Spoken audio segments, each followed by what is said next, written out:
Welcome one, welcome all to Pit Road Productions. Once again, it is time for the Almeida Racing League, supported by Podium One and World of Racing. My goodness me, what a season it has been. Incredibly exciting racing all the way through in the Spec Racer Fords. They have produced incredible action at every single round, and this is one of the rounds that myself and Zippy have been looking forward to the most. This one here at the Autodromo Internazionale Enzo Edino Ferrari in Imola, virtual Italy. It's going to be a massively fun time, and we hope that you're settled and comfortable, because it's going to be a great day of racing, or night or morning, depending on where you are in the world. My name is Reese Gardner, and Daniel Zippy Salmon is alongside me in the commentary box.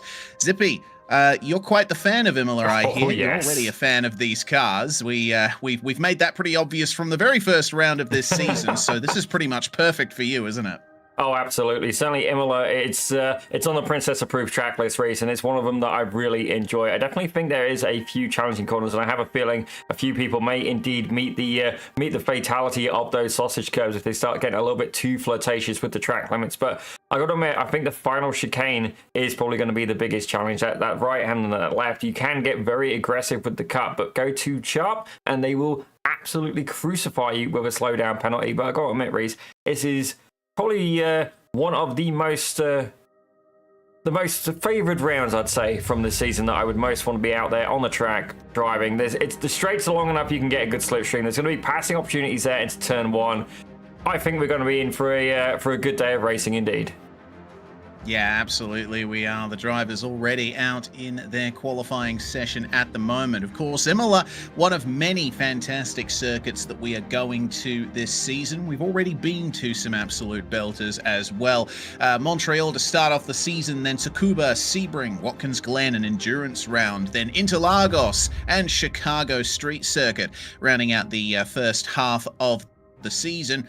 And then flicking on over to the second half, we raced last week at Virginia International Raceway, where we got some pretty fantastic action, it has to be said, although Ian Joyner really dominated proceedings. One more endurance round at Road America coming up, and then we finish the season off at Jerez and at Winton Motor Raceway in Australia. The format for tonight's racing, well, the drivers are in their qualifying session at the moment, as I said. Then we've got two 15-minute heat races, the second of which has a randomized grid invert. This round, it is the top 7 from race 1 that will be flipped for the start of race 2. And then the feature of 20 minutes grid set by heat 2. No fast repairs, fixed setup, everyone's driving the same settings, don't crash. That basically covers it, Zippy. Yeah, it's going to be an absolute belter of a day here of racing. And I got to admit, we got to say hi to everybody there in the chat. Canadian Cutting Edge, I do believe it's Jake Enns, ladies and gentlemen. Good to see you back. And definitely, I think without a doubt, Reese, he's got to be our #1 viewer. I don't think anybody's been able to beat him for some time. And better say with the Academy, we have to thank for that. Cairo Enns being a regular driver. And I have to admit, is he in here yet today? He's not. No, Cairo, he's not. Get yourself in the rig, my friend. Your dad's there watching. We've also got Max Verstappen. One is the best driver. I have a feeling there may be a little bit of trolling in there, or he's just a very loyal fan. But I'm going to disagree with you. I think Swallow is a better driver indeed. But Max, don't get me wrong, he can wheel a car around all right, I guess. But we've also got Entunes in the chat as well, saying he's better than Verstappen. Well, you know what? That's a bold claim by all means. Come into the Academy and show us that is indeed the case. And indeed, if you get Max come to the Academy too, I will personally pay for your membership for the first 12 months. How about that? 12 months, 2 months, ladies and gentlemen. I ain't got that much money. Get that in writing. Write that down. Yeah, we'll go for the first 2 months, just because I'd love to see if we can get Max in here competing against Swallow. That would be absolutely incredible. But what I can see right now is a lot of purple sectors. But before we get into that race, let's take a look here at the championship points. Indeed. So Edwin Rivera was the championship leader for most of this season. He hasn't been here for the last couple of rounds. He did start at Virginia International Raceway, but ended up pulling out of the event. And he doesn't seem to be here today at Imola. So Ian Joyner, having taken the championship lead, may not have much competition from Edwin Rivera. Martin Visser, though, has really come up in pace these last few weeks. He's up in third in the championship, and he was very fast in practice. We have a few drivers drivers from Split 2 in there as well. Jeffrey Adkins and Timo Nolte, Kamel Kasim, my apologies for butchering that. Zdenek Hamak, the next Split 1 driver, in 7th place. And Hamak topped practice, or was very close to doing that. He is currently topping qualifying. So it's looking like we're going to be seeing some late charges from Zdenek Hamak and Martin Visser late on in the season. But can either of them catch Ian Joyner? That is the big question. Well, one thing I'm going to bring light to is that I see Rich Meesters there in P11. I remember I used to absolutely eat this guy for breakfast, and I mean this in the nicest of possible ways. Like, he wasn't that quick. Now, he's P11 in the Almeida Racing Academy, and that's not just like per class, like that's like overall championship, he is P11. Like, that takes a lot of going. A fair play to him. That is quite the achievement. So, ladies and gentlemen, if you do indeed want to get faster, I can verify it works, ladies and gentlemen. I've seen the results. Reece, you've seen the results here as well, watching on the Almeida Academy. I mean, I'm thinking of Jeremy Childers. Actually, he didn't quite make it to Split 1. His first season meeting, second season he came in. He made it indeed to Split 1 and had a lot of good races as well. Indeed, if you want to get faster, you need to be a member of this league and you need to get in on this coursework. And not only that, Twilio has been working very, very hard behind the scenes. He's got a big update coming. It's the Almeida Academy 3.0. That's going to be coming soon. Keep your eyes out, ladies and gentlemen. Certainly keep an eye on them socials as well. He's been doing a couple of interviews. You want to be involved in this league. Certainly we're about round 8 now of an 11-round season. Now's the time to get involved, ladies and gentlemen. Get ready and get yourself trained up a little bit before you start the next season of the Almeida Racing League. Indeed, all of these drivers, students of the Almeida Racing Academy, and well, Rich Meesters, you were just talking about him, 6th place in qualifying. Very impressive indeed. Kevin Adrian, overall P4 and leading the club class, which is looking quite good for the number 10. He does seem to be quite strong in these spec racer Fords. He is looking for a good result though. Last week at VIR, he ended up winning the club class in race 1, but for some reason ended up starting from the pits in race 2. Hopefully we don't see a repeat of that and he can get a fully consistent night out of these 3 races. Yeah, I think he just missed the race start. I think I remember I was asking him a bit later on, but certainly right now we're going to see if we can get an onboard lap here with Kevin Adrian as he's just coming through the double left-hander at the end of the lap. Yes, Rivazza is the name of that complex as he comes back onto the start-finish straight. The Autodromo Enzo Edino Ferrari, initially public roads, a brand new road constructed connecting 2 towns south of the river in Imola, and a bunch of local guys decided, hey, we're going to turn this into a racetrack, and they did, and the rest is history. Flat out down the start-finish stretch down to Tamburello.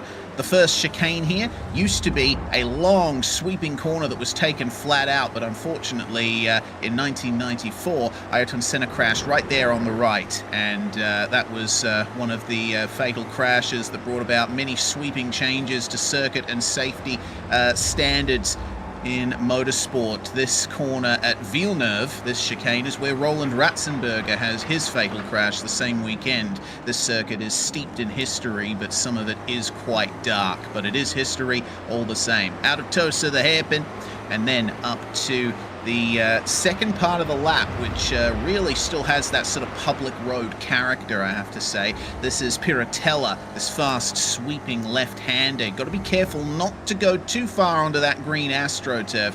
The general rule around Imola is if you see green, if it's dark green, stay off it. If it's light green, you can use it. The dark green is AstroTurf and it is quite slippery, especially here on the exit of Acque Minerale. And, well, Kevin Adrian does seem to be keeping the momentum up here as he comes up to Variante Alta, which is the chicane I believe you were referring to at the top of the show, Zippy. A flick to the right and the left over the curbs. Car looking nice and stable there for Kevin.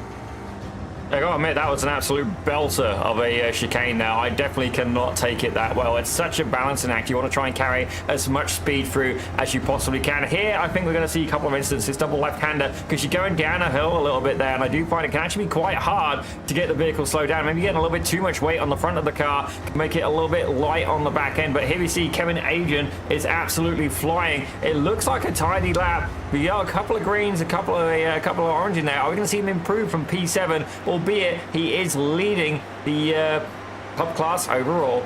Oh my gosh, what a belter. He does moved it up into P2 overall. That is absolutely massive, ladies and gentlemen.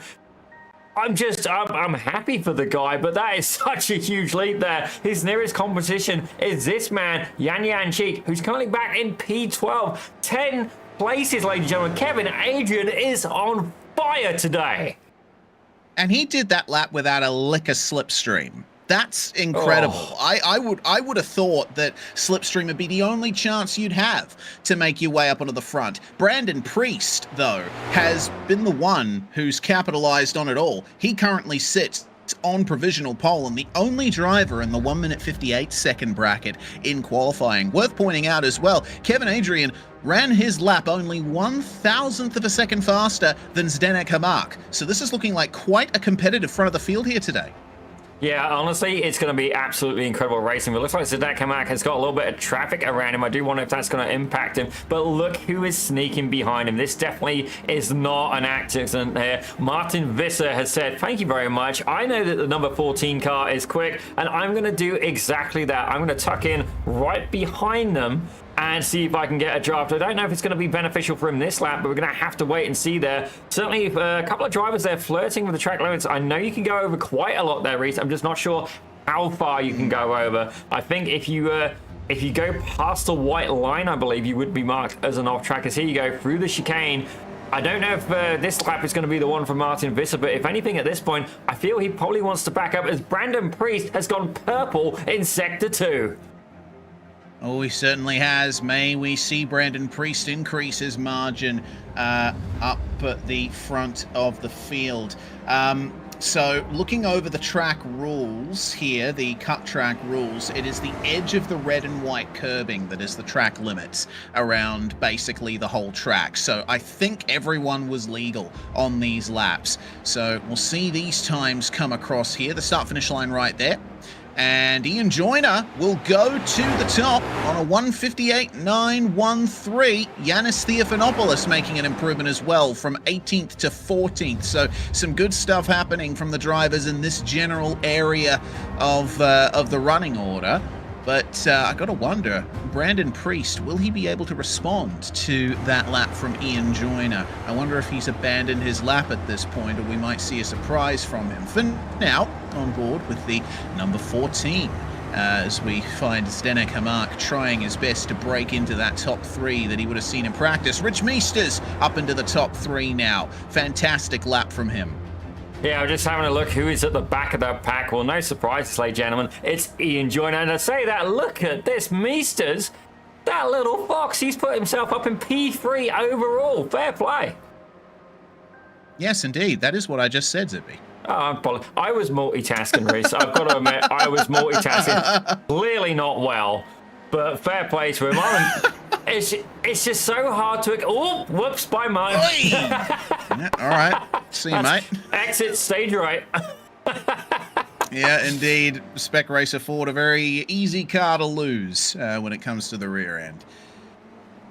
Actually, we got a new driver in here, Reese. Jeffrey O. Who's this guy? Yes, we have indeed. Yeah, first time we've seen him this season carrying the number 1 on his car, which is quite interesting. Jeffrey, for the moment, best time of a 2:01.7 in qualifying. The only drivers to not set a qualifying time at the moment, Kane Halliburton, our resident coach, of course, he will start from the back, and Carlos Facania, the Brazilian that we've seen competing in and around the midfield for the most part in this particular season. But yeah, curious to see a newcomer to this season. And he's not meant to be in here. He's split too. He's not? No, he is not meant to be in here. Oh dear. Sound the alarm. Red alert. Yeah. Mobilize the troops. All right. Well, we'll see how that goes going forward. But looks like that's the end of qualifying, and Domenico Sayu just slipping in at the final moment to promote himself up to P14. So that is quite the interesting conclusion to that qualifying session. And it looks to me like we're going to see Ian Joyner starting on pole position once again here, with Brandon Priest joining him on the front row. Awesome performance from Brandon. Also from Rich Meesters, Zdenek Hamak, and Kevin Adrian, who will round out our top 5. Kevin Adrian taking pole position in the club class. Zoltan Zomator joining him on the third row. Thomas Niemanen and Martin Visser on row number 4, with Ilari Arnio and Mario Strelec making our top 10. As we have a look there at P11, we got the UK man himself, Mr. Steve Saunders, alongside Jan Janchik for P12. Looking at 13th, Adam Meeker makes a return alongside Dominic Sayu. I think that's probably his best qualifying we've seen from him. Good job there, Dominico. He's there with Yanis Fiapanopoulos in 15th. Philip Falcon, the Canadian driver, takes 16th, with Javier Sobrino in 17th. James Conrad, I'm not sure where he's from, but he's there in 18th, with Mark Schmoder in 19th, and Philippe Besson rounding out your top 20. Then it's the Czech Andrej Svoboda with Neil England alongside Jeffrey Ahl, who once again is not meant to be in this particular server, starting alongside Carlos Facania. And then in the final grid spot will be Kane Halliburton, starting from the very back. How far will we see our coach, head coach at the Almeida Racing Academy, find his way up through the field here? It's going to be an interesting one. 15 minutes with a lap of around about 2 minutes, just under. We should be seeing an 8-lap race, I would imagine, from these first 2 stanzas of the night. We'll probably see 11 laps in the 20-minute feature later on. So keep those numbers in mind. There's not going to be as many opportunities to make your moves in these first couple of races. So I think the drivers are going to be dialing their aggression up a little. Yeah, certainly myself, I love a race start. That is where I get most of my work done when it comes to position race. And don't get me wrong, I have a feeling, knowing the ARA and knowing just how keen these drivers are, the best way may indeed maybe take it a little bit easier. Certainly cold tyres can indeed be a thing. As we welcome Def Engineering to the chat as well, and indeed Olivier to the chat on Swellio's channel as well. Ladies and gentlemen, if you haven't done it already, please hit that subscribe button, hit that like button. It will do nothing but help us grow the channel. The more we grow the channel, the more shows we can put on for you. Ladies and gentlemen, that is the name of the game. But right now, Ian Joyner once again going to be there on pole. Rich Meesters made it up to P3. I gotta admit, it's a lot to adjust to, ladies and gentlemen. He's just grown so much. You need to be part of the academy. I have access to the academy. I have to sit down and do it if I want to be as quick as that. Yeah, indeed. A lot of great learning material to be found at the Almeida Racing Academy, and the drivers have managed to process all of that and put it into practice.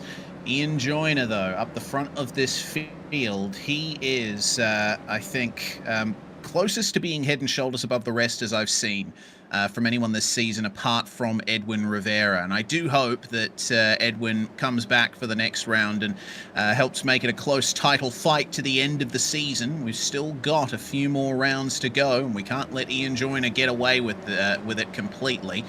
Let's see, though, how he conducts this race start here. The pace car is going to pull into the pits. A final little bit of potential tyre warm-up from Ian Joyner as we get ready for the race start. I see Brandon Priest was warming up his brakes a little bit there on the run to the start, so we'll see how that benefits him here in turn 1. It's not going to benefit him on the race start, though, as Ian Joyner goes early, and Brandon Priest gets swallowed up by Rich Meesters and Zdenek Kamak. And that is going to give a black flag to Zdenek Hamak. That's not ideal at all. That's what happens when you have someone getting their start delayed ahead of you. I don't know if Rich Meesters ended up having the same thing happen to him. It doesn't look like that is the case, but it just sucks for Zdenek Hamak. That's far from ideal. He is not going to finish anywhere near the top in this one. Yeah, I don't know how I feel about that one, honestly. It looked like, I'm not sure what was happening with Brandon, but it looks like Zdenek actually paid the price for it. So definitely, I'm not too sure there on how I feel about that black flag. Don't get me wrong, iRacing has implemented it, and, you know, fair play, it's a computer, it has no sides, but on principle, I feel that maybe something was missed there. As you see, Yan Cheek's already made it up 3 positions, as has Martin Visser as well, making it up 3 positions and all. Yeah, indeed. So we've had some reasonably good gains made from a few drivers here in this field. For the moment, keep an eye on Visser as he tries his best to break a bit further into the top 5. Got Zoltan Zomotor up in front of him, but Zoltan runs deep at Acqua Minerale and off the circuit there.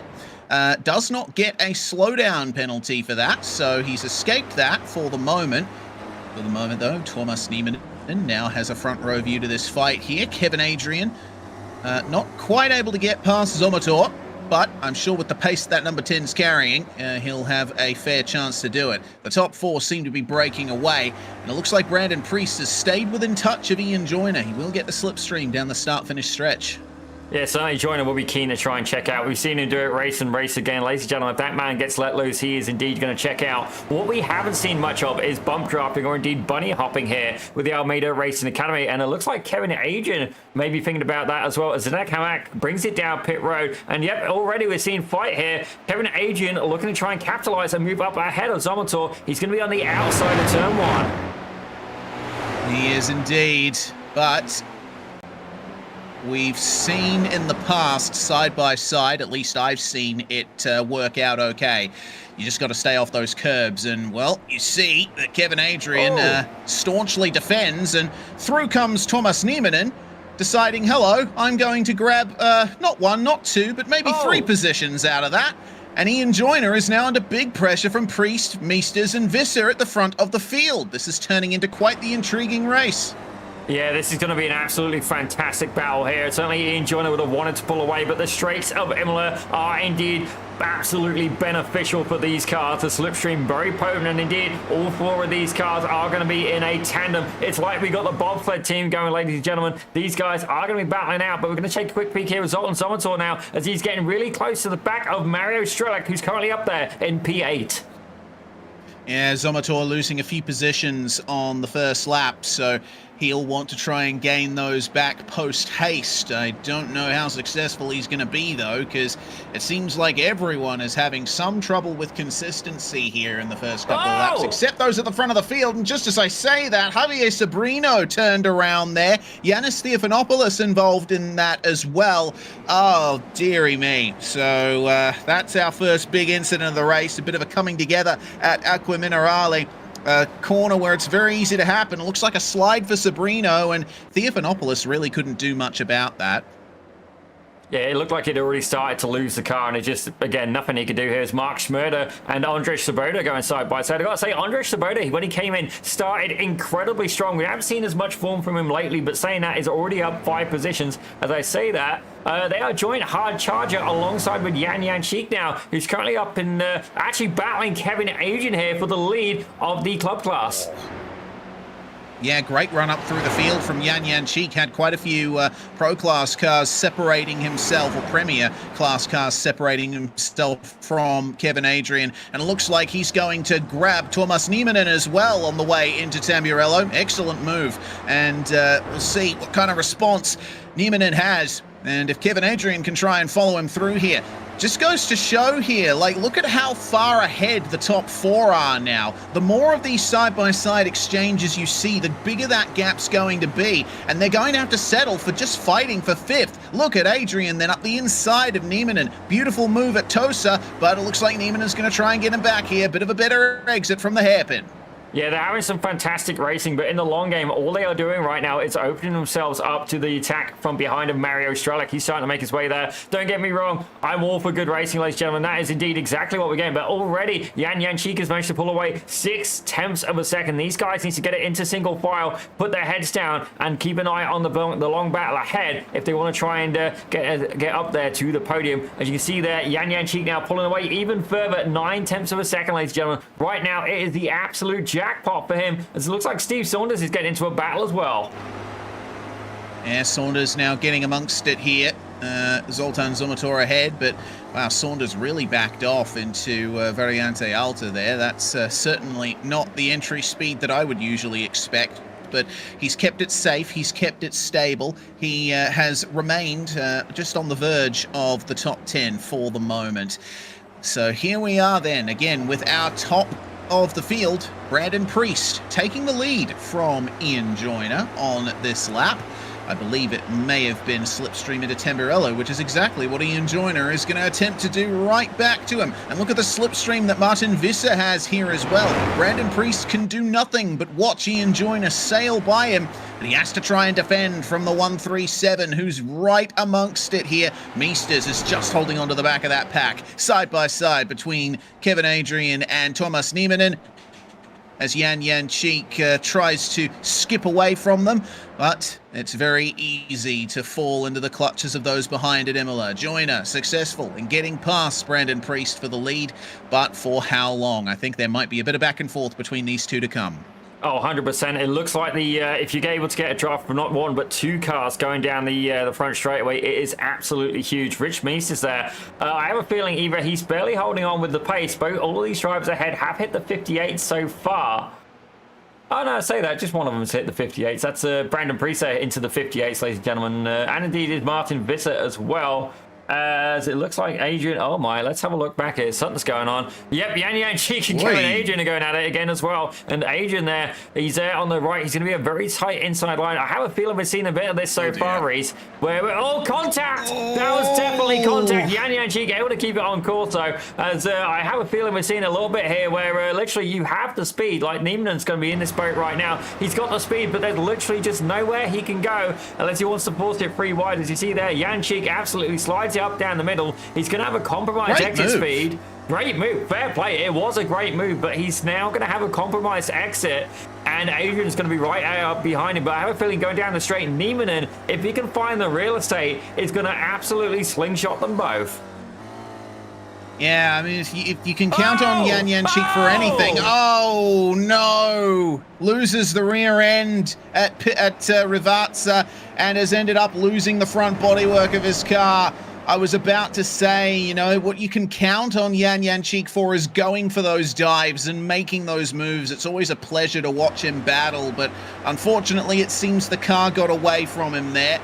And it's a very easy place to lose it too, trust me. I've driven so many laps around this circuit. I know it like the back of my hand. Turning into Rivazza 1 at the bottom of the hill, it's so easy to lose it. But Jančík's going to try and fight his best here with a damaged car. I mean, there's really no point coming into the pits to repair that damage. You're just going to finish at the back, so you might as well try your best to hold on to as many positions as he can. He's still in the top 10, and if something happens ahead, he could well finish in P7, which is going to be pole position for race 2. Speaking of, Zoltan Zomator currently occupies it. Yeah, and they're currently serving a slowdown as well. This could be good news here for Steve Saunders, who's going to get a catch-up. And not only that, he's going to bring a whole pack of cars with him, including Jančík. Now, the good thing is for Jan, he is surrounded by cars, which you must be thinking, why is that a good thing? No, that is a good thing. The draft will be absolutely huge. He's going to have a compromised car. If he can keep in the draft, he may indeed be able to hold on. Dominic Sayu right behind him. Looks like he's got a little bit of damage there as well. Maybe, maybe not. Not quite sure on that one. I thought I saw a lick of damage there, but right now, Jančík still very much, he's up 2 positions. If he can hold on, it could be an opportunity for him. As Ilari Arnio now, this is looking a little bit busy here. We got a freeway fight going on here with Adam Meek, Ilari Arnio, and indeed Philip Falcon getting involved as well. So it looks like Arnio will lead the way out of the corner. Philip Falcon now with some pressure from behind from Mark Schmerder, but very keen on making the move on Adam Mika here. Draws up closer under the brakes at Rivazza, but it's all about the exit from this sequence, because this is where you pick up the slipstream. That's a great exit from the corner. It's a great way to start things off, and I'm sure that Falcon will be at least alongside by the time they get to Tamburello. Speaking of, Ian Joyner taking the lead from Brandon Priest, and Priest trying his best to fight back. There's no missing Brandon Priest's car, especially with that front-end design. And it looks like Martin Visser is sticking with them pretty well. Rich Meester is still technically with this pack, but unfortunately starting to slip back a little. There's been a big crash at Tamburello, meanwhile. Mario Strelec has been spat into the gravel trap. Contact with Steven Saunders. Let's take a quick peek here, see exactly what went on. There you go, Mario Strelick there, yeah, gets a little bit of a nudge there. Saunders, I think, didn't look intentional, but thankfully not too bad an incident, actually. It's definitely could have been a lot worse. Yeah, it does seem that Strelic does have some problems with car behavior from that, though. It's difficult, because that's where side-by-side through Tamburello can go wrong, because, you know, you're wanting to try and get the apex. Speaking of apexes, Visser finds it at Aqua Minerale and gets past Priest for second. But the speed bumps on the inside of the curbs at this racetrack, they can absolutely ruin you. So you want to try and stay off them. You're running side by side with someone on a direction change, it can be very easy to run into them. And that's what we saw happen between Steven Saunders and Mario Strelic. But for now, we're coming up on 2 laps to go. And the lead is still not quite decided. I think this is the biggest gap that Ian Joyner has enjoyed all race. Rich Meesters could still see a podium in his hands. He's got one hand on that 3rd place trophy, and he might just get it there, with Brandon Priest having to drag the brakes a bit past the apex of Ravazza 2, with the entire start-finish stretch ready for Rich Meesters to sweep on by. Yeah, certainly it looks like they were actually starting to separate very slightly. These two guys in 3rd and 4th, they need to keep an eye on the battle going ahead. Meesters is going to get the nose, but if these guys fight too much, they are indeed going to lose the back of Martin Visser. He's 6 tenths of a second ahead now, 7 tenths of a second, 8 tenths of a second. You got to wonder what's going to be the biggest priority to him. You almost need Brandon Priest to give him a little bit of a poke and push him up the order. But we're going to have a check back here because, oh my gosh, ladies and gentlemen, look at this. A 5-way fight going on here for P11 overall. Yeah, this is looking really good here. Lariano, Mark Schmerder, Philip Falcon, Adam Mika, and Andrei Svoboda all in the midst of this fight. And it looks to me like all of them, apart from Svoboda, are Premier Class drivers. Look at Falcon. He's braking so late into Tosa as the 18 and the 17 run side by side ahead. Slow down. This is going to be a good opportunity for everyone behind. Yes, Laureano getting a slowdown from that one, so I think he might trade spots with Philip Falcon on the way into Piratella. Well, thankfully he has been able to shave that pretty quick there. I don't know how he managed to shave it so well, but fair play to him, as I could have thought for a second. Oh, no! Ah! That's not how that's meant to go. Oh dear. Oh, I could see that happening in slow motion. I thought they were a bit too close together there, and they ended up interlocking wheels, and oh man, Philip Falcon and Ilariano are going to have one hell of a debrief after this one.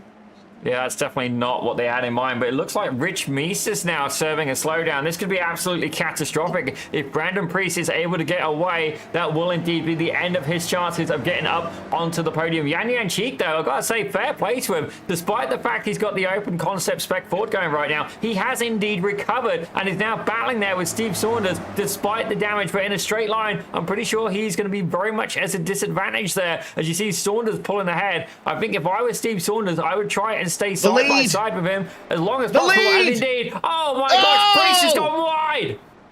Oh, Priest has gone wide. Ian Joyner goes through the gravel trap. A 3-wide moment. Martin Visser. My God, Martin Visser having taken the lead from Ian Joyner over the course of the last lap are coming together in the slipstream towards the end of the start-finish stretch. That is incredible. Rich Meesters could win this if everything goes his way. That's the contact there. Ian Joyner trying to thread the needle between Brandon Priest and Martin Visser.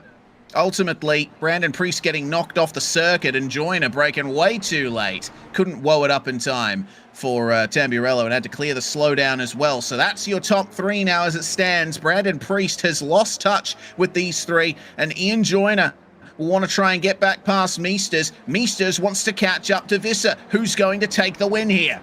Yeah, I don't know if I was Mises, but I would be very aware of that number 25 car right behind. And indeed, the shoulder pads would be on, and not because of the 80s, but in more of a hockey-style approach, ladies and gentlemen. He's going to want to try and hold on to that as long as possible. That could be his best result here ever at the Almeida Racing League, and certainly would be a hell of an achievement. Yan Yanchi currently serving a slowdown. That's going to put Steve Saunders back ahead, and Dominic Sayu now may get an opportunity as well. We're going to stay with this lead battle, ladies and gentlemen, as this could be a big one. Martin Visser has won in the ARA before, but can Rich Mises secure himself, I believe it'll be a debut podium for him, or can Ian Joyner get the slipstream going down the front straight? Ladies and gentlemen, this is going to be an absolutely incredible battle all the way to the line. All right, slipstream kicks in, the start-finish line beckons, and it looks like Martin Visser has done it. He's going to take victory in race 1 here today, with Rich Meesters taking second and championship leader Ian Joyner finishing third, pulling over right after the line. You can tell how he feels about how that one ended. Brandon Priest and Kevin Adrian round out your top 5. How about Kevin Adrian finishing in the win in the club class? Oh, dearie me. Looks like, yeah, he's picked up some damage late on, and he has lost 3 more positions on the run up to the line. What on earth happened to him? Well, his car looks clean there. This might have been a problem here at Variante Alta. Gets over the curb and gets unsettled into the tyre bundle. And so Mark Schmerder will unfortunately finish all the way down in 17th thanks to that. That's unfortunate. He was battling nicely for a top 10 place. Well, things are certainly looking interesting for the rest of the day of racing here. We've had a few drivers with great pace, unfortunately not getting the results that they wanted, but they will have a couple more chances to come after this. So, Martin Visser, Rich Meesters, and Ian Joyner are your podium from race 1. Fantastic job from all 3 of them. I believe we are still waiting on Philip Falcon to come across the line. He had to spend some time in the pit lane after his contact with Ilari Arnio, so it's going to take us about another minute or so to actually get those results, Zippy, but a brief moment of reflection as we wait for Falcon to cross the line. Yeah, definitely an absolutely incredible move. And I do have to wonder as well, that's probably a little bit more aggressive than I'd expect to see from Ian Joyner. Are we potentially seeing him trying to make an opportunity here, or is he indeed starting to sweat under the pressure? Certainly, I wouldn't expect him to go for a free wide scenario, and especially for it to go in that kind of a direction. So fair play to him. He is an honest racer, though. He'll be looking to try and settle the score in a gentlemanly type fashion with Brandon Priest. Certainly both of these guys are battling for it, but I've got to say, fair play to him. Rich Meesters, his first ever podium here in the ARA. Not only that, he is in the Premier class as well. That is one hell of an achievement. Certainly is. Fantastic stuff. Well, looks like the results are ready. And so Martin Visser, Rich Meesters, and Ian Joyner will be your podium from the first race. Zenek it's Brandon Priest who finishes in P4. Kevin Adrian winning in the club class. Niemann and Zomator Saunders up to the top 8. Domenico Sayu and Yan Yanchik rounding out your club class podium there. And everyone behind basically take number 7, position number 7, Zoltan Zomator, put him at the front. That is how things are going to stand for the start of race 2. Well, there you go, Reese, as if you were doing the honours, sir. All right, so Zomator and Niemann are your front row with Adrian and Priest on row 2. Ian Joyner and Rich Meesters will take 5th and 6th with Martin Visser and Steve Saunders on the 4th row of the grid. Domenico Sayu and Yan Yanchik rounding out your top 10. And from here on back, it's where they finished in race 1, sorry. Adam Mika is there in P11 with Andre Saboda in P2. I've got to say, Dominic Sayu, that's the highest up I've seen him as well. Fair play. Well done, young man. And having a look a little bit further back, Philip Misson is going to be in 13th with Mario Strolik in 14th. Yanis Theophanopoulos takes 15th with Zdenek Hamag. Definitely got caught short. That first race black flag is going to follow him around for the afternoon. He's there in 16th with Mark Schmerder in 17th. Neil England, not seen much of him today. He's in 18th with Javier Sobrino in 19th. And James Conrad in 20th. Carlos Facania having largely uneventful race 1 is going to start 21st for race 2. Jeffrey Ahl starting alongside him. Then Philip Falcon and Ilari Arnio, who came together in the first race. Kane Halliburton, interestingly, present in the server, but not taking to the grid in either the previous race or this one. I don't think we'll see him on track at all tonight if that pattern continues. But we still have 24 drivers taking to the start of this one, and yeah, I'm very interested to see how much weaving they're doing here. I'm wondering what the track temperature is. 22 degrees Celsius. That's not exactly warm, but I'm sure they'll try and get any heat they can into these tires. So wait for the pace car to pull away, and we'll see what Zoltan Zomotor can do here. And whether or not Thomas Nieminen, who was involved in the fight for the top 5 early on in race 1, can capitalize on the invert here. Away they go at the front of the field. Green flag flies, and it looks like a bit more of an orderly start this time. Zoltan Zomotor will lead across the line, and they're already thinking about going 3 wide for third. Kevin Adrian stuck in between Ian Joyner and Brandon Priest as they make their way down to turn 1. Joyner will have the inside line for the opening corner, and they are 2 by 2 by 2, your top 6. Joyner gets on the power and takes second place from Thomas Nieminen with a straighter exit from Tamburello. And now Kevin Adrian is going to look in his mirrors and see a whole pack of angry, buzzing Spec Racer Fords behind him. The top 2 from race 1 right behind. I gotta say, fair play to Zoltan Zomotor there, able to hold on to that. I do believe something happened with Mario Strelak at the start of that race. Definitely not what he had in mind. I could see him in the background as he made his way down through turn 1. But already, look at this. Zoltan Zomotor has been able to hold on. But for how long? Ian Joyner, we know if he gets in the front, he will do everything he can to pull away. But let's have a quick look further back as well. Zdenek Hamak and indeed Andrej Svoboda, both of these drivers from Croatia, can we potentially see a little bit of patriotism between the two? I don't know if that's quite the wrong camaraderie, perhaps might be the better word, between these two. Actually, we got a few scenarios like that. Neil England, Yanis Fiapanopoulos both representing USA, Kevin Adrian and Rich Meesters both representing Canada. Are we going to see potentially some camaraderie between them? As it looks like Nieminen now, the Finland driver in here, along with Ilari Arnio, who's a bit further back, currently in P22. Are we going to see a little bit of a opportunity here from Nieminen to try and find his way up to the top of the grid? Yeah, indeed. Couple of flying fins in this one. I will do a minor correction. Svoboda is Czech, not Croatian. So I failed geography, okay? But, that's all much of a muchness. I mean, look, compared... Oh, dear. That's at... Rivatsa, so it looks like maybe a bit of a trip into the gravel trap there for Rich Meesters. Not entirely sure. I don't think there was contact. He just went too deep.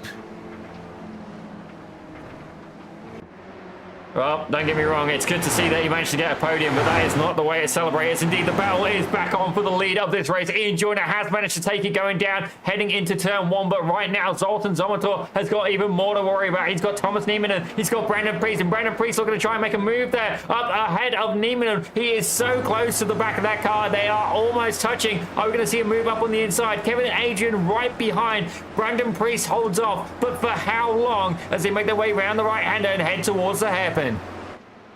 Brandon Priest seems to be really good at lining up the car for a nice straight exit, but he can't take advantage of his pace with Nieminen backing it into the corners a little bit more. It looks like all of this is allowing Ian Joyner to get away, and it seems Zoltan Zomotor is really enjoying this too. Here comes Martin Visser, meanwhile, on Kevin Adrian to try and get into the overall top 5. Adrian tapping the brakes on the outside there to try and get the car rotated, and it looks like Visser will be ahead into Aqua Minerale. And maybe for Adrian's sake, he'll want to try and latch onto the back of Martin Visser, because Jan Jančík is a lot closer than I think we anticipated. He is now in 7th place, only a couple of seconds behind Kevin Adrian for the top 2 in club. Oh, here comes Brandon Priest on Nieminen at Variante Alta, and the position is taken, but only just. It's so difficult to run side by side through there. Well, I had a feeling Zomator would get a slowdown just ahead, and indeed he did. He is currently serving that slowdown penalty, so this could be absolutely catastrophic. Great news for Ian Joyner, though. It's something's happened with Carlos Bacanha and indeed Somnix Sayu. I've got warnings for them, but right now Zomator is going to be led back into the clutches here of Brandon Priest, and you see there, Zomator just gets out of it. He knows he's got to serve that slowdown quickly, or he'll get a black flag and have to drive through the pits, but absolutely catastrophic there. He's still trying to serve it, ladies and gentlemen. This could be huge. There you go, finally clear, but a huge result. Kevin Adrian now 2 seconds ahead. Zomator, his race absolutely destroyed by a bad exit from the final chicane. Yeah, that's a shame there for Zomator. Almost contact between Brandon Priest and Martin Visser. And they will continue this absolute dogfight for the last 2 positions on the podium and the last of the positions in the top 5 as Niemanen almost sees an opportunity at Villeneuve, but this is hardly a passing opportunity, the entry to this chicane. You're better off trying to set up a run up the inside into Tosa, the hairpin, but none of them stick the nose out for the moment.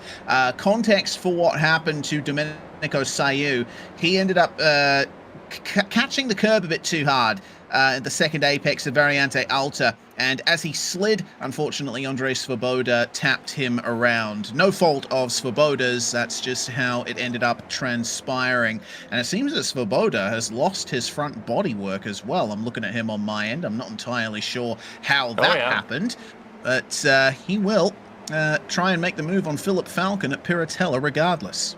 Yeah, it's fair play. We saw Jan Janchik demonstrate that, you know, the front bodywork, I guess, in this case is extra. But right now, Philip Falcon looking to try and put it up on the inside of him. He's got Philippe Masson right behind him. And actually, there's a bit of damage there on the back of Philip Falcon. So I'm starting to see a couple of the pieces go together as Falcon there looks like he's got absolutely no pace in a straight line. He's going to have to keep his foot in it if he wants to try and hold on. And yet the outside drivers do indeed back off. He's going to be compromised on exit there. But fair play to him. He did manage to hold on. Certainly did. But yeah, you're right. He's gotten a great whack up the rear as Philip Falcon, and I don't think that's going to help the behavior of his car very much.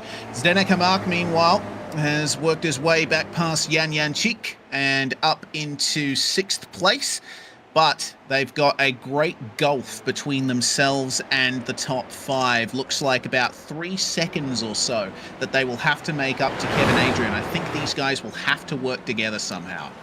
Yeah, I have a feeling. Look like they're going to plan it, though. Yeah, I have a feeling that's not going to happen. Certainly, as a seasoned spec Ford racer, I can tell you that as much as I love a battle, I love a dogfight. Sometimes it is better to work together. But I have a feeling. Yep, here we go. Oh no! God, no! Rich, what are you doing, mate? Up the inside here at Villeneuve, 3 wide. Jesus Christ! Mary and Joseph and the 3 wise men. How did they get out of that one?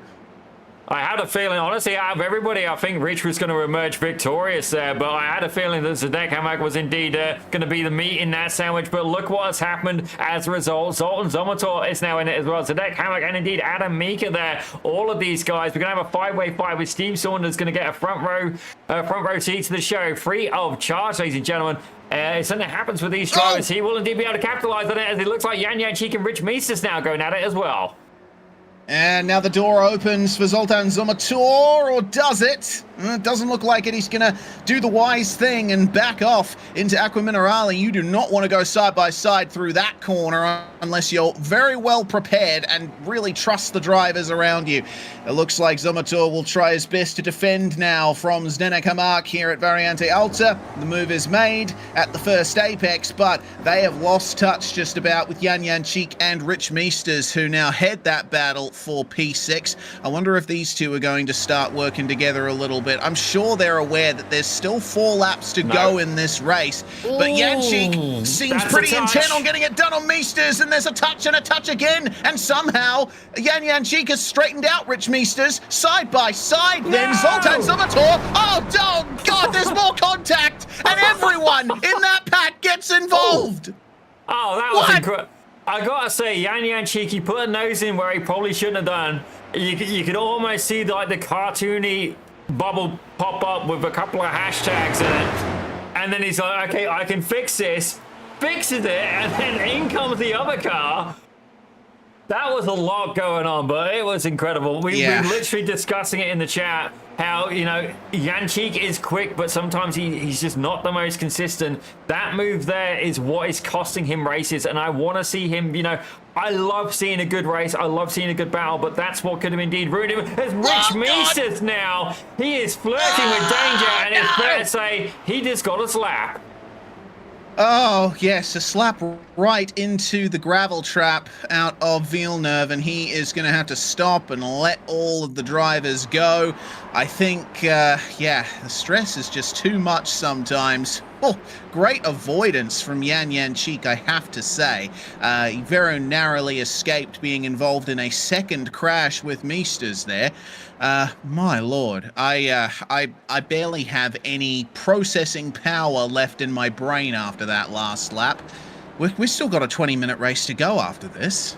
This is one of the things I love about split racing. I remember when split racing didn't exist in iRacing. Certainly, it's been a bit of a game changer because it doesn't mean give you another opportunity to race again. But right now, Janchik, he's still very much there. Sadek Hamak has managed to make his way up 10 positions overall. Started in P16, made it up to P5 in class, and indeed P6 overall. Actually, Kevin Adrian's looking pretty steady right now. He's currently just about on the back of this lead pack there, and he's got a 10-second gap to P6 behind him, and about 11 seconds to Jan Janchik. So all he has to do is realistically finish this race, and he's going to be in for a great points haul. But it looks like Ian Joyner and Martin Visser, the clash of the Titans, are once again going for it, ladies and gentlemen, as these two guys are about 6 tenths of a second ahead of Brandon Priest. And I do have to wonder if Visser, if he can give Joyner a little bit of a bump draft there and try and pull themselves away. But don't get me wrong, the draft is huge as more battling happening further back.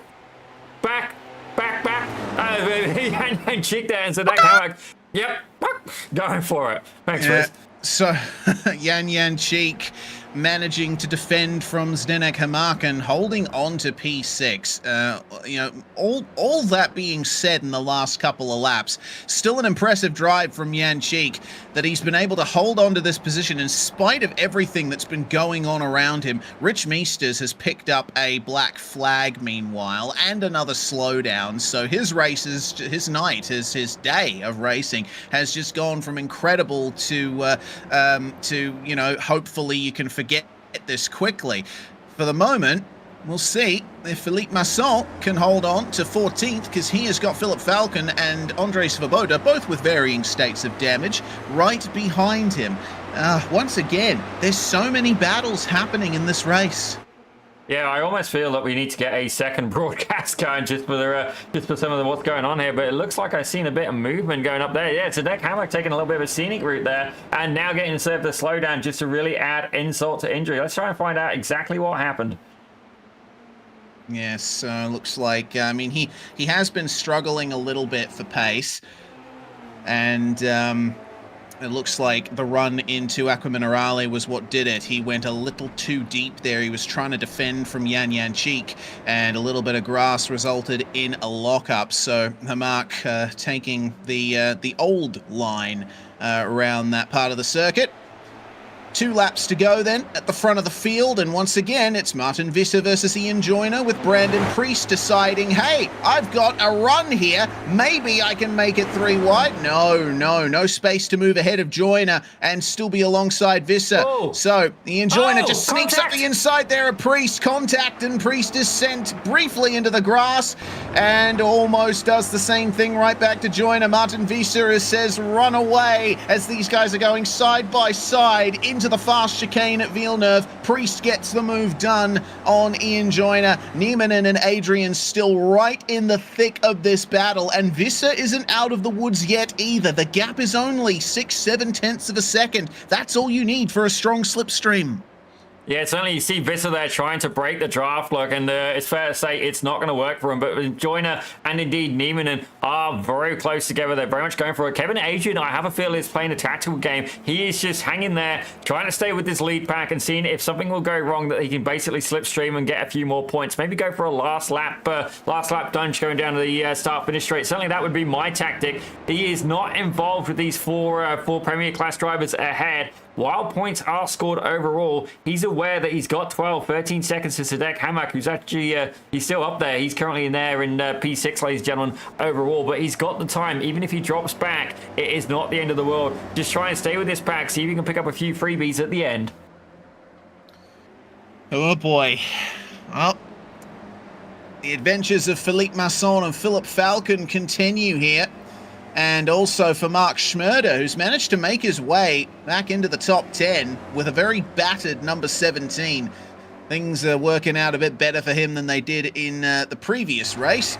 And we'll still keep an eye out for Neil England as well, as Stephen Saunders with a lot of damage is going to make the move. But they're 3 wide for the lead again, Zippy. Final lap begins, and Ian Joyner looks like he's in the box seat to take the lead at Tamburello. Brandon Priest in the middle this time. Visser falls back behind the both of them. I've got to wonder who's going to be bravest on the brakes. It looks like it might be Ian Joyner. He's first to the apex of turn 1, but this battle is far from over. That's a poor exit for Ian Joyner, but Brandon Priest can't quite take advantage of it. He has to go off the circuit, and Joyner has lost a lot of pace here. Visser's going to try and get him at Villeneuve now. Easy does it, guys. Yeah, I had a feeling we are going to see 3 wide through there, and it wasn't going to work out. As Niemanen now putting a nose in on Visser. Indeed, it is a Mexican wave, ladies and gentlemen, and right now, I don't know who's going to be hold. As Adrian now getting in there, I did say he would hold off till the last lap, and fair to say, you think he's taking the gloves off, thrown him out the window and said, all right, boys, let's go. As Adrian now trying to contend and move his way up through the field, but I have a feeling there may indeed be fireworks. Joyner, though, he is pretty good on the strategy, but certainly the 3 wide in the last race, potentially a big outcome. But Brandon Priest, I have to wonder, will he get a courtesy knowing the incident that occurred between himself and Joyner? Will Joyner maybe protect him so Priest can hold on to the lead? That is a good question, and it's exactly what I was just thinking too. It's going to be interesting to see how this battle works out. Will Ian Joyner help Brandon Priest to this victory that maybe he feels he robbed him of, or will he battle hard to the very end? He's going to have to battle somehow, because Martin Visser doesn't have a horse in that race, and it looks like they both managed to jet away from Niemanen and Adrian on the way into Ravazza. Is there going to be a move here? No, it's going to be the slipstream being picked up by Martin Visser on the way out of these final corners. Brandon Priest leads the way out of the final turn. Joyner will pick up the slipstream. Will he commit to the move is the question. Where is the gap? It falls to the inside here for Ian Joyner, side by side across the line, and it looks like he's going to win the drag race to the line by less than a quarter of a car length. Good Lord, what a fantastic finish between those guys. 34 thousandths of a second between Ian Joyner and Brandon Priest. Zdenek Hamak almost getting it done, is he? Oh, he just finds his way past Adam Mika by I think a thousandth of a second or so. It was tight, I can tell you that much. 300ths between them. We've had some great finishes here at Imola. Andre Svoboda just managing to get ahead of Carlos Facania there, or hold him off at least, and nearly get Philippe Masson at the end as well. Very eventful race for Andre Svoboda, and I'd have to say quite an eventful race for just about everybody there. Rich Meesters will be, unfortunately, the last driver to cross the line there, and down in 22nd position after fighting for the lead. How things can go so very wrong in the blink of an eye. Your results from race 2 then. Ian Joyner wins once more from Brandon Priest, with Martin Visser, race 1 winner, finishing in P3. Thomas Niemanen finishing 4th, with Kevin Adrian winning the club class, rounding out the top 5. Zdenek Hamak and Adam Mika will split Kevin Adrian from Jan Jančík by 2 positions. A very consistent drive from Jan Jančík, despite the incidents he was involved in, still finishing 2nd in the club class. Yanis Theophanopoulos just behind him for 3rd, with Mark Schmerder rounding out the top 10, having a much better race than he did in race 1. Yeah, I've got to admit though, Mark Schmerder, I'm yet to see him with a clean car today, so certainly keeps getting into the battles, but don't get me wrong, P10, and not only that, he is indeed, 4th, 6th, 7th in Premier Class for that race.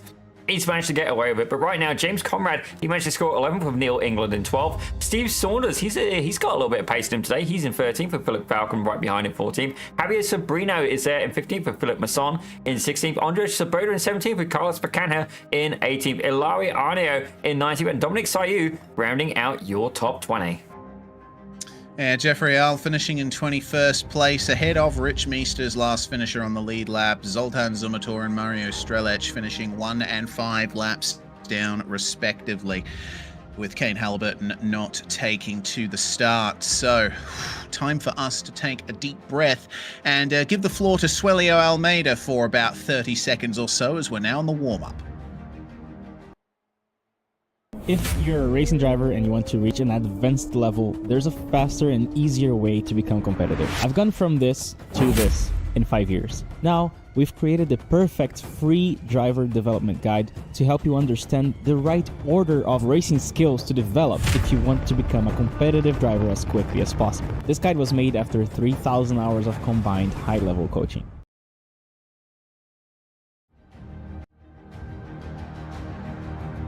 And go. Well, there we are then. Once again, hit up the Almeida Racing Academy if you'd like to get better at iRacing, better at sim racing, better at real-world driving. If you're involved in that, Suelio Almeida and his associates have certainly transformed their sim careers into great real-life careers as well.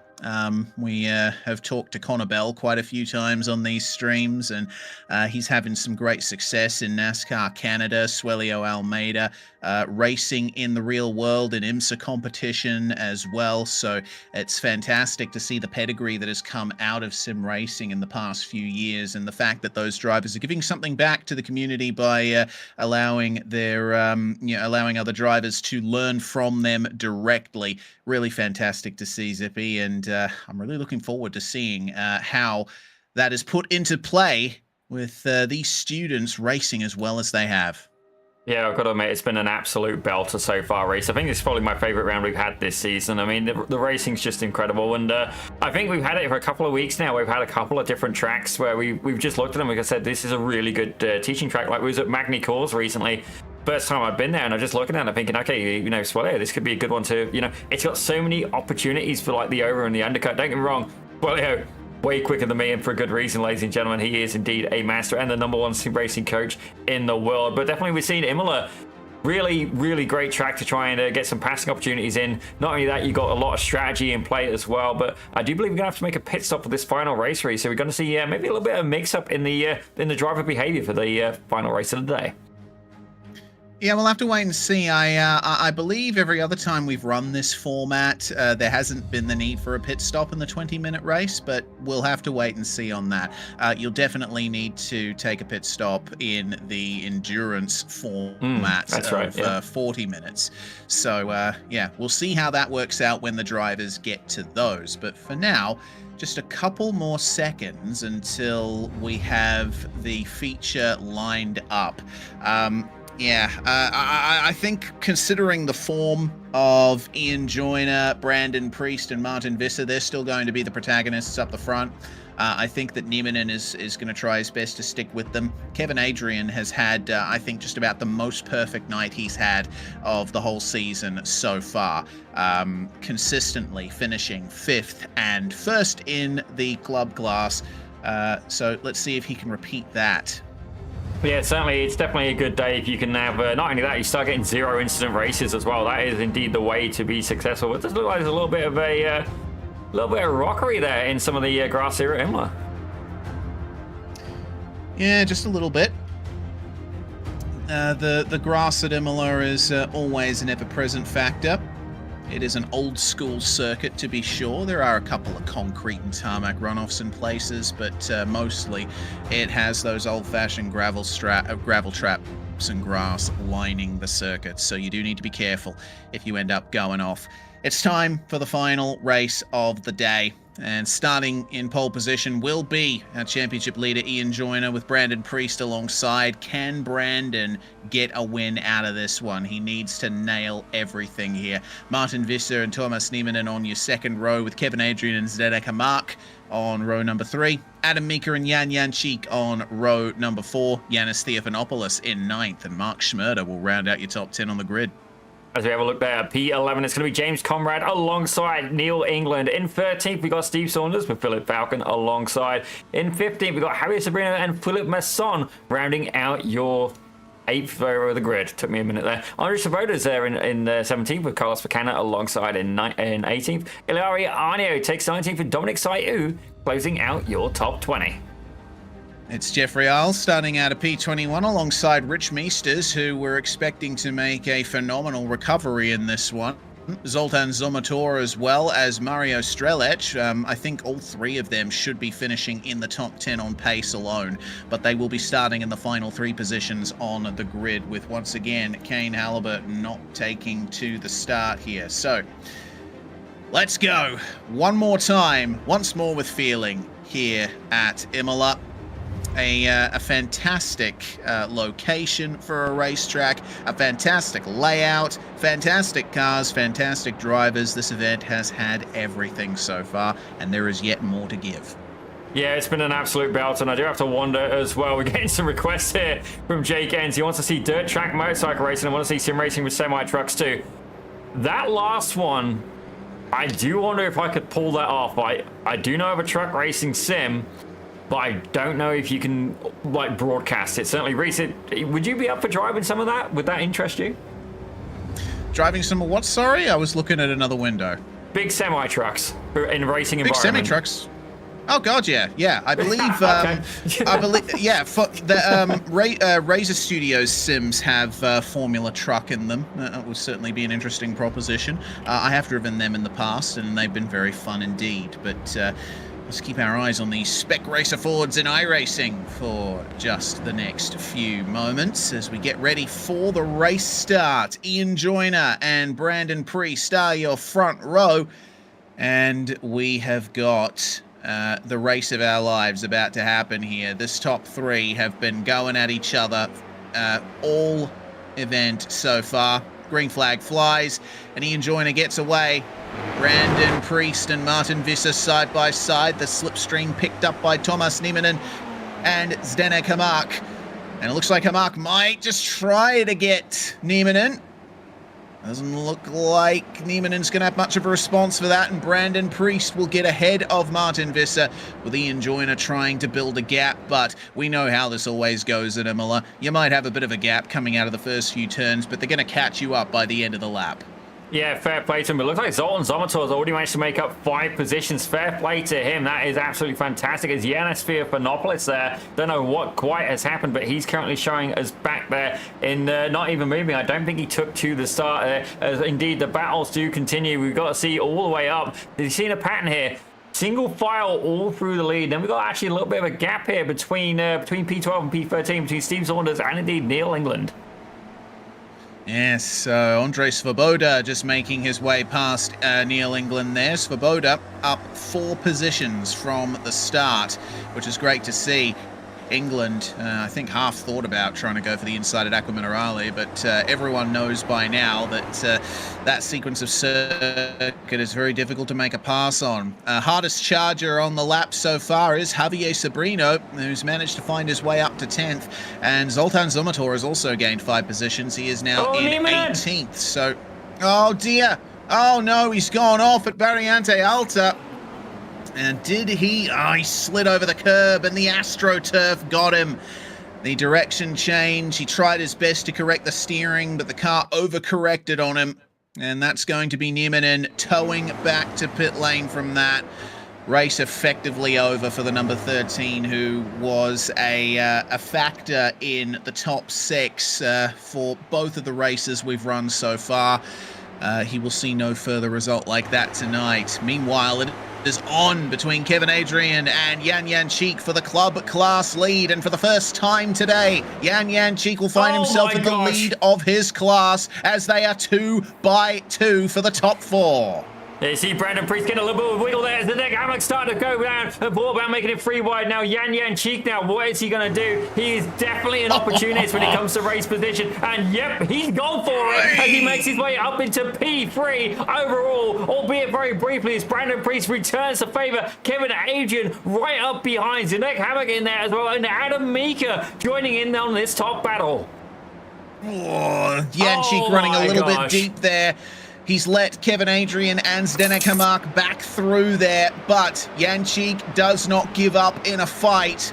Let's see If they can hold it 2 by 2 through Piratella, no, I don't think this early on in the race they'd want to do that. It's a much longer race. I mean, it's only 5 minutes, but that is an eternity in racing terms.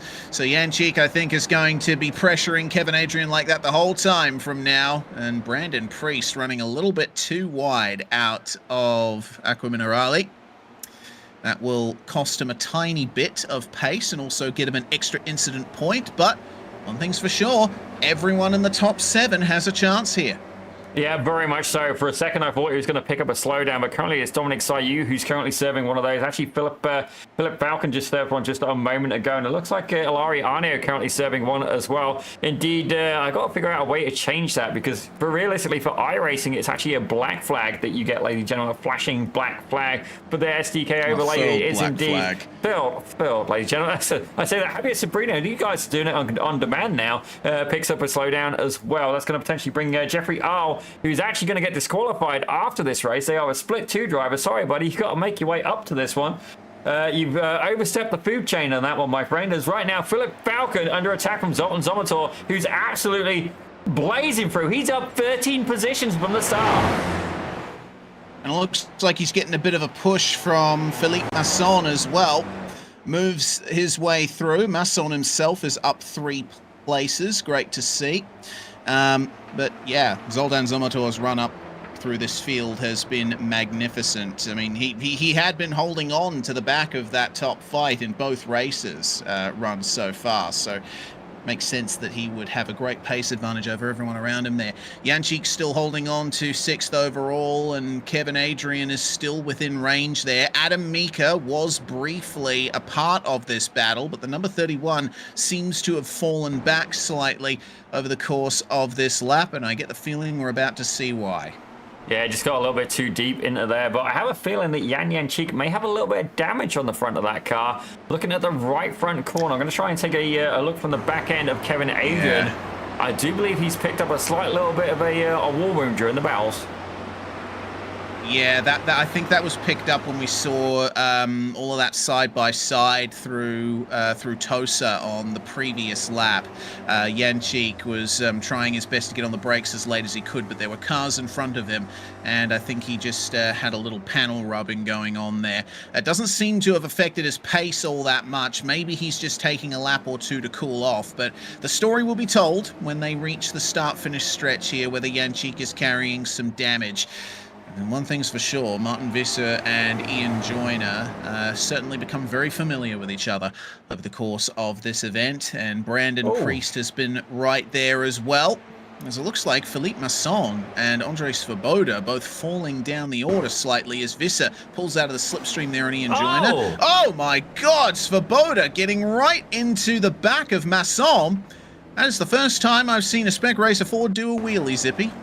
Yeah, that was a fascinating occurrence there. I must have just completely missed the braking, and Philippe Masson just absolutely shunted right off the track.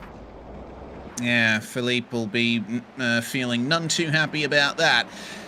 But up the front once more, Brandon Priest keeping an eye on things. Meanwhile, Steve Saunders and Adam Mika side by side through Villeneuve, and Saunders will win the fight. Saunders is having a good race at the moment, up 6 places. He was looking a little bit anonymous in races 1 and 2, despite being involved in a few battles. Now he's showing what he can do in this longer race.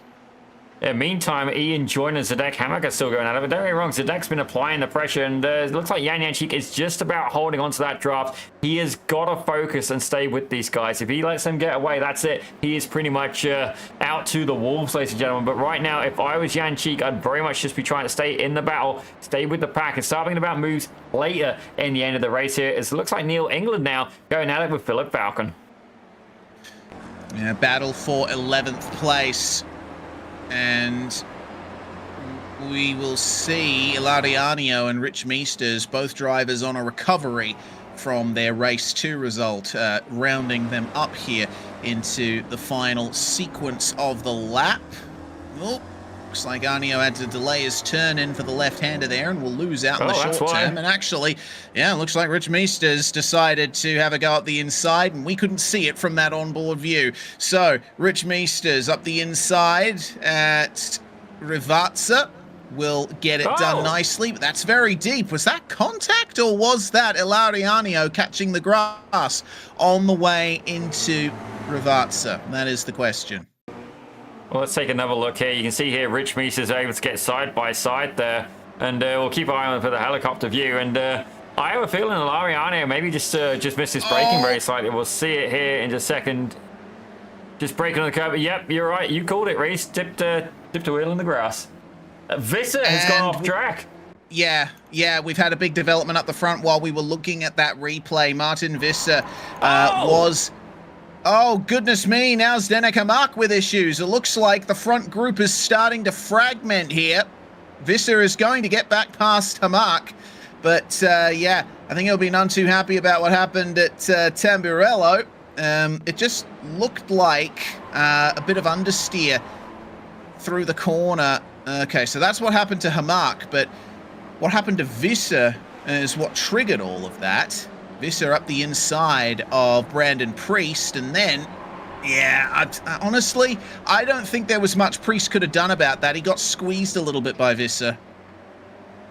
Yeah, definitely a lot going on, ladies and gentlemen. Indeed, there is. As that is absolutely incredible action here. But let's return to the front, as right now, Kevin Adrian is not just in P3 overall, but leading the club class, but he has a huge competitor, Jan Janchik, right alongside him. Now, I know Jan, and he is going to be keen. He's going to be motivated. If I could chill this guy out just like 10-15%, I think his race results would indeed go up.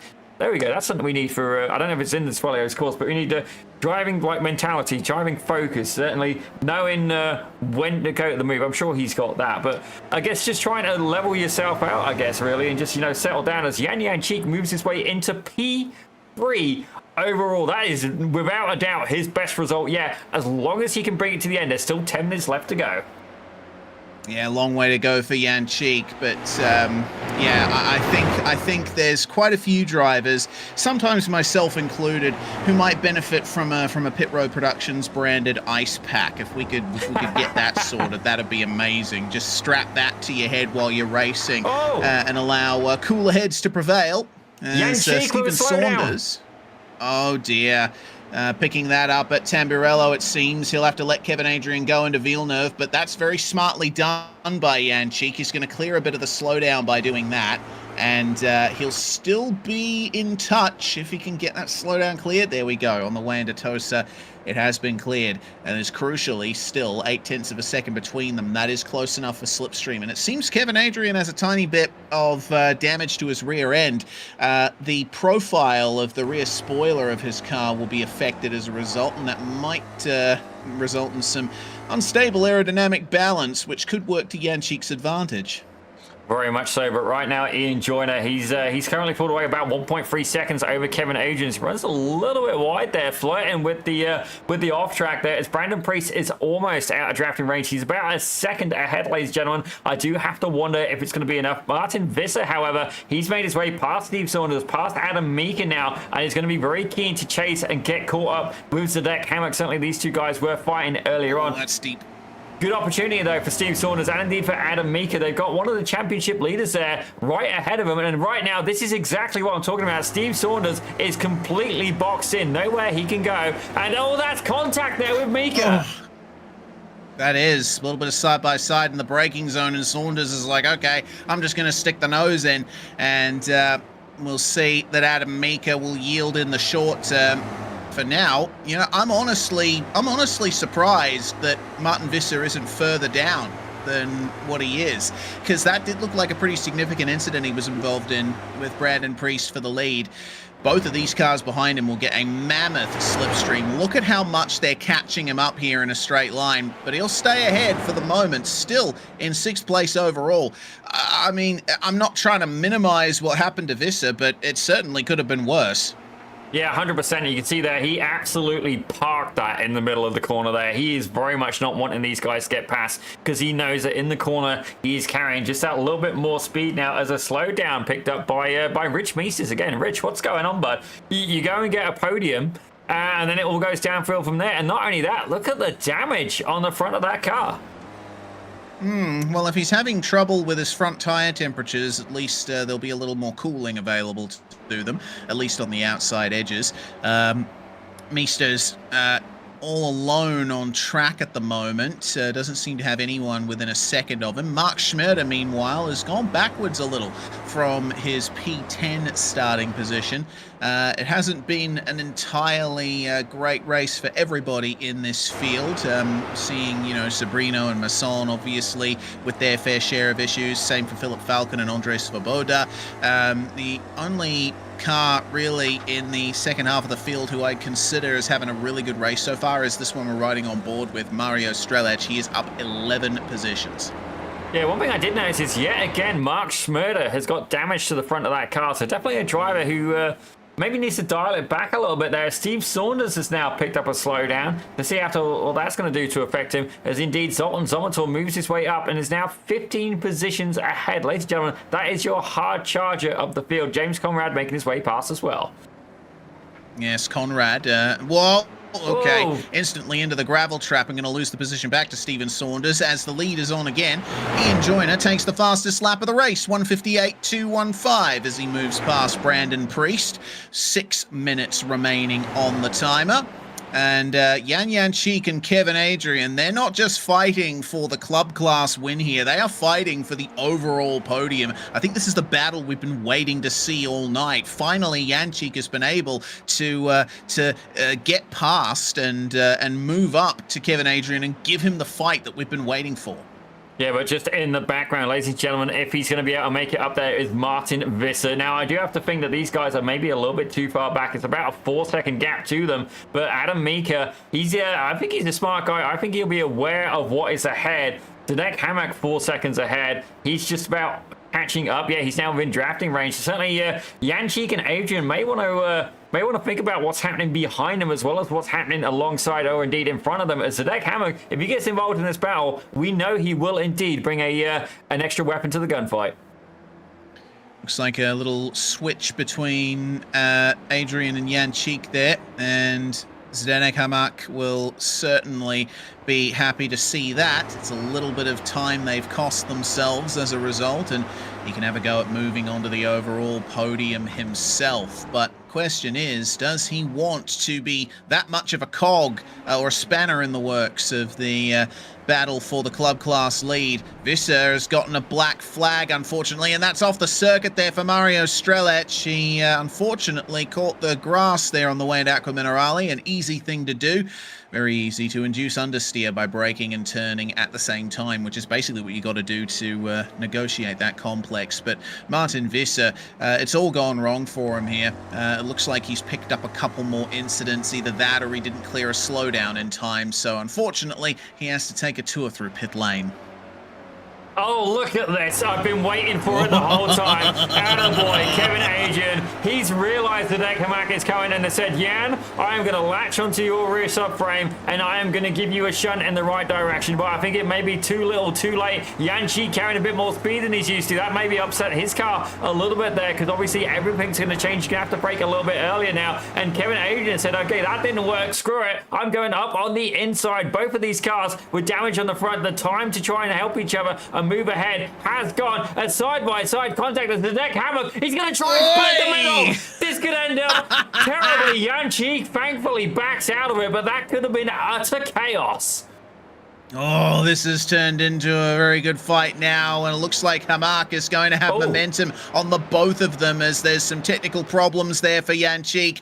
I think Kevin Adrian might just have to let Zdeněk Hamak go, but he's not going to. He's going to move back up the inside at Piratella, but clearly Hamak is on a hard charge at the moment. The red mist has descended, and he's going to get up the inside at Aqua Minerale, and now that is the overall podium potentially gone for Adrian and Jančík, but Jančík's picked up a black flag himself. Oh, he was so close. Too many incident points, and that is going to be a drive-through penalty. He had to hold on for another 2.5 minutes. Ladies and gentlemen, the iRacing gods have spoken. You can indeed flirt with the track limits. There is certainly, you can use an off-track as a technical advantage, but it is going to bite him hard today here at Imola.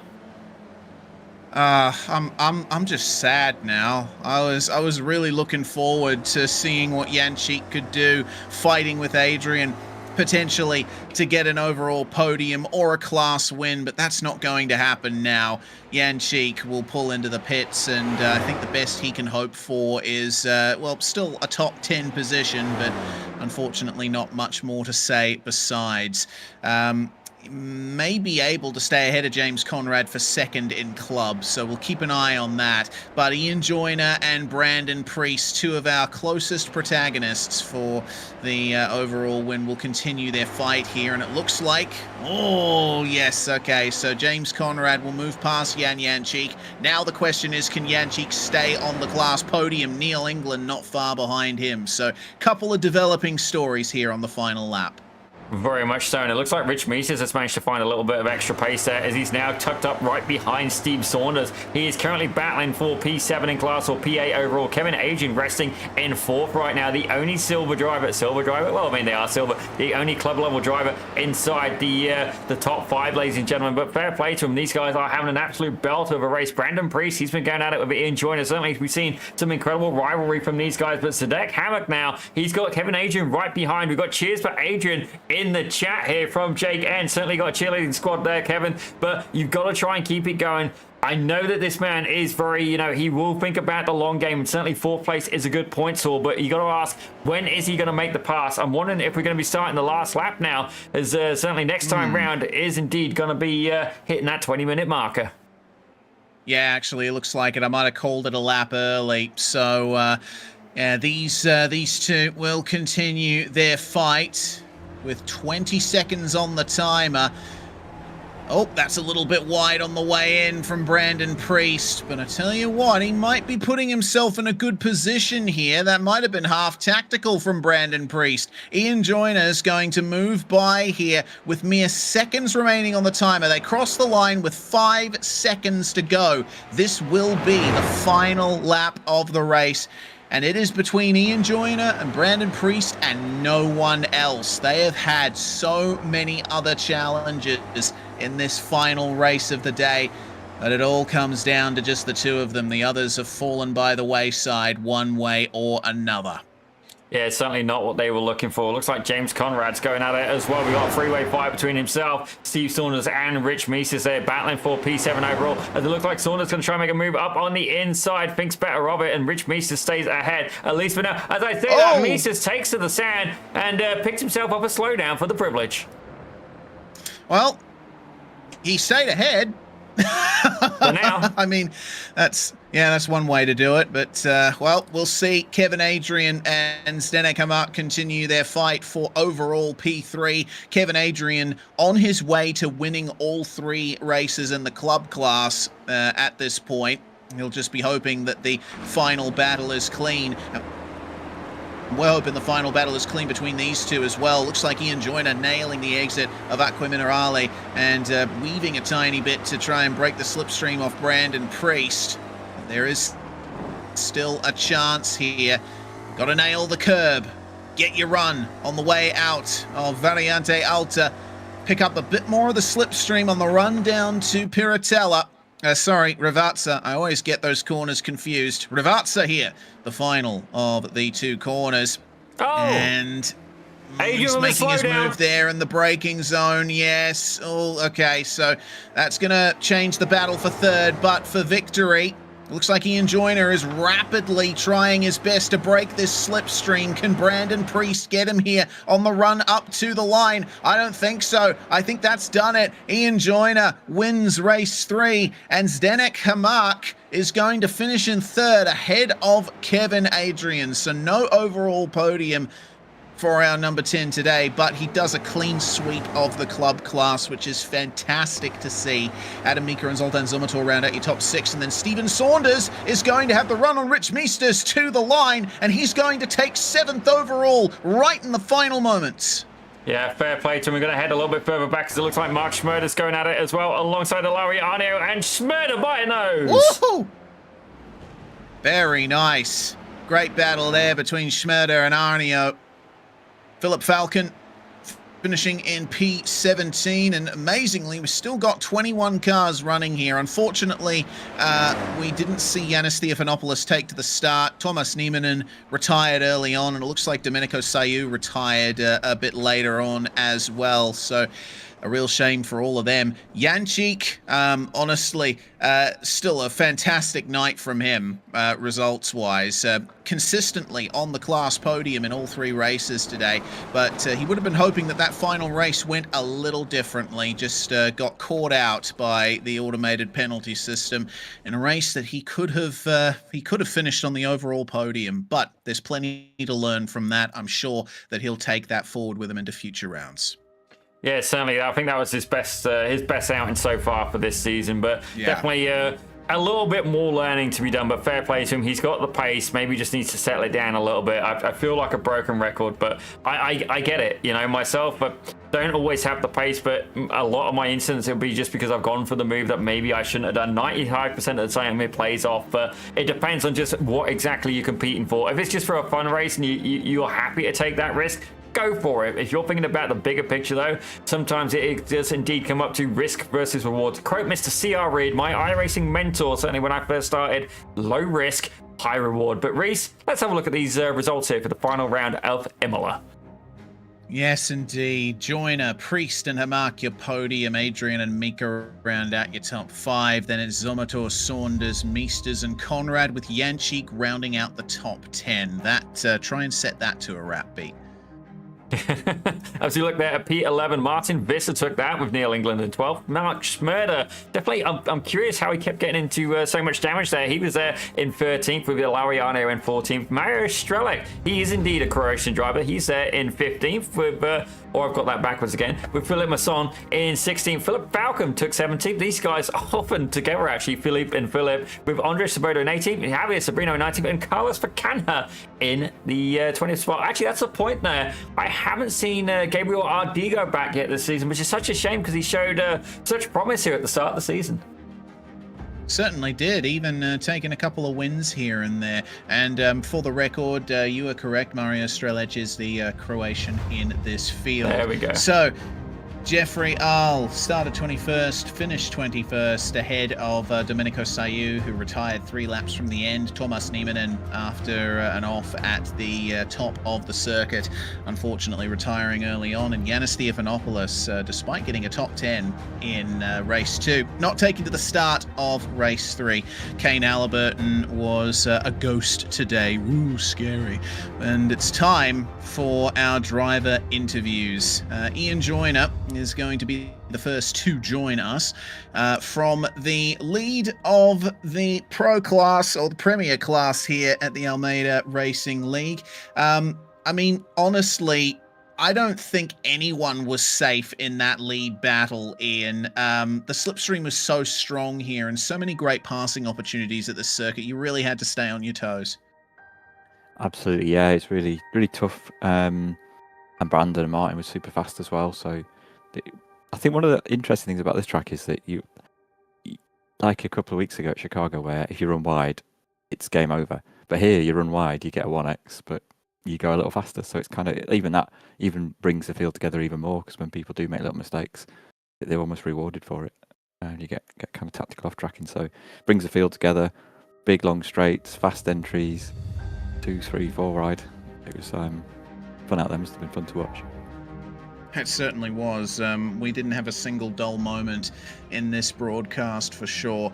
Well, with Edwin Rivera not getting any results last week at VIR and not being present at all for this round here at Imola, that's given you a leg up in the championship coming into these final few rounds. But if he returns, I think you're still going to have to be looking over your shoulder. Yeah, I believe Edwin's taking a break because of work now, so I think that might be that from that point of view. But the race, I mean, yeah, it's an academy. It's about learning, and as long as we're getting races like this, yeah, it's fun. It's fun, whatever, really.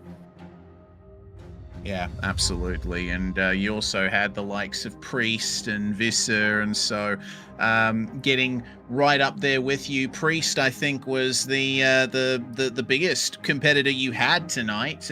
You two came to blows once or twice, but largely some great battling between you two. Yeah, definitely. Yeah, it's great fun racing with Brandon. Yeah, I did apologise to him for the first race. It was on me really. I just got a little caught out by mine. I think he said afterwards he thought it was the last lap, so I was confused by the fact he sort of passed me ahead of the line because I didn't think that was really an advantage. He then, and to be fair, I was just a bit slow out the corner as well, so I was kind of wondering what Martin was doing, and then suddenly Brandon was there as well. And I think I was probably just a little frustrated and broke a little bit too late and bounced off Martin into Brandon. So, yeah, sorry, Brandon. I'm sure there's no hard feelings there. Regardless, fantastic night of results once again for you, Ian. And we'll see how things go for you next week. Hopefully we're speaking to you again then. Thank you for joining us. See you then. All right, that is Ian Joyner winning 2 of the 3 races here tonight. The man who finished on the podium in one of the races tonight, Rich Meesters, is now with us. Zippy has got him.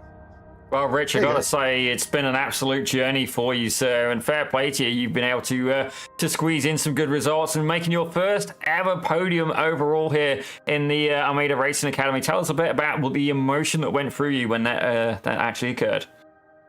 Yeah, thanks, Zippy. I was very happy, obviously. I think I got lucked out a little bit.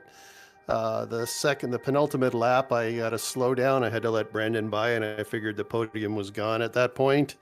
And then just, obviously the incident in front on the last lap gave me a little bit of a gift, but it was very, very happy with it. And I think I was there and thereabouts for most of that race.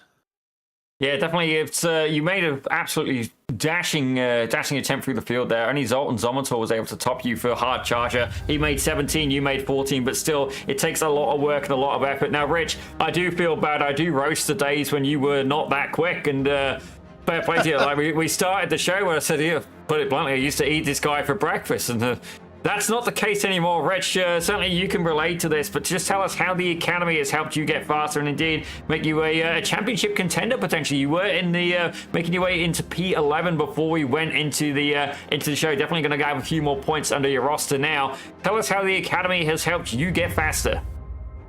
Oh, just a lot of learning the workshops. I've done a couple of one-on-one coach sessions with Coach Connor, and just, learning how to control the car better, get on power on the apex, manage my turns, and just manage the corners overall just to get faster. It's been quite the journey. Well, ladies and gentlemen, you've seen the results here. The one and only Mr. Rich Meesters here for Cool Camel Racing, making his debut podium, ladies and gentlemen, in the Almeida Racing Academy. And certainly, as well, you were also in Split 2 last season, made your way up to Split 1, and then go and podium in it. What a transformation. Ladies and gentlemen, the Canadian driver, the one, the only, Mr. Rich Meesters. Thanks, Zippy. Have a good day. You too, sir. Well, Reese, I understand you've been able to catch up with Kevin Adrian. We are also trying to get an eye out for Yan Yanchik as well. Certainly, we saw some good battles between himself and Kevin, but Reese, take it away. Yes, I have caught up to Kevin Adrian, and my legs are now stubs because, my goodness, Kevin, you were rapid today. Winning all 3 races in the club class. That's an incredible result for you. And you were right in the thick of the top battles all the way through as well. Just tell us what that experience was like.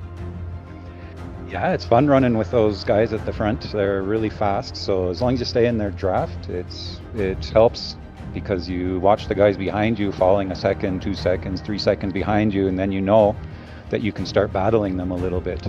I didn't really have the pace to battle them too much. I was just trying to stay with them. And fortunately, it got me some good results. I think I got fifth and 4th, I think, in the last race, so I got to be happy with that. Yeah, absolutely. 3 top 5s. That would be a fantastic result for any driver in any series, let alone one as competitive as this. And in race 3 in particular, you had an absolute dogfight with Yan Yanchik for the club class victory, and it seemed like you two were racing as close as you possibly can in these cars without punting each other off. It was certainly a showcase of a hard but clean fight. Yeah, we have very similar pace, and Oops, my bad. Sorry. I just had to brake for some incident in front of me, and he got into the back of me, and yeah, that happens. But I think the main thing for me was staying away from the off tracks, because they can come up you quickly. You can get 2 or 3 every lap if you really want to. So I was trying to keep them down, and he ran into the back of me, and it looked like he got over the incident points, and that put me up to like 14. So I just had to be a little careful at the end there, and I made it through. And he unfortunately had a drive-through, because it would have been a good battle to the end. Yeah, me and Zippy were quite disappointed that happened to Jan, because it would have been great to see you guys fighting all the way to the end. But regardless, a fantastic points haul for you from the racing here at Imola today. And hopefully you can carry that through to the remaining rounds of this championship. Kevin, congratulations, and thank you for joining us. Yeah, thanks. Thanks to you guys for putting this on every week. It's always great. Thanks. And finally, we're going to get the other side of that story, Zippy, because I understand you've had a chance to catch up to Jan Jančík, who joins us for the first time in the interview booth. Hello, everybody. Well, yeah, and I got to admit, it was definitely a race of highs and lows today, but certainly I think it was honestly one of your best rounds yet. Don't get me wrong, getting caught with the drive-through at the end, you picked up a few off tracks, but what an absolutely incredible battle. Certainly up there with the top of the pack, and indeed battling with Kevin Adrian throughout most of the afternoon. Tell us a little bit about what was going through your head while you were trying to get yourself ahead here at Imola. Oh, well, I didn't really practice a lot, so I was not expecting much today, even though I had pretty good pace. What can I say? The first race was fun until I spun out on the dirt, entering the final 2 corners. It was very bad because I lost my front and had to try my best to just hang on, I mean. But overall, yeah, it was a good race, but some of the moments I'm pretty gutted with, because I got shafted by the game slowdowns and some of the 4Xs for not much at all. That gave me the black flag in the end. So I was pretty gutted in the last race.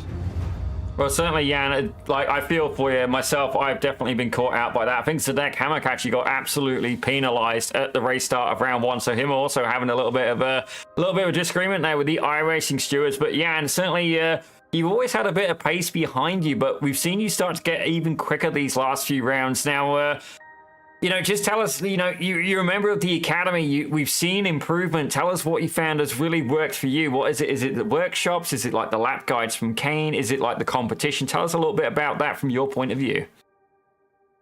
Well, to be honest, I don't spend as much time as I should developing my skills. But what helped me the most in the academy and stuff was learning how to battle with people and being more consistent with the car control. So I'm pretty confident with my car driving, and then I can calculate how to battle people. So that helped me the most, but I know I can get a lot faster if I focus a lot more on this all. But the grind solo is just not for me. I usually practice pretty short sessions and go for races.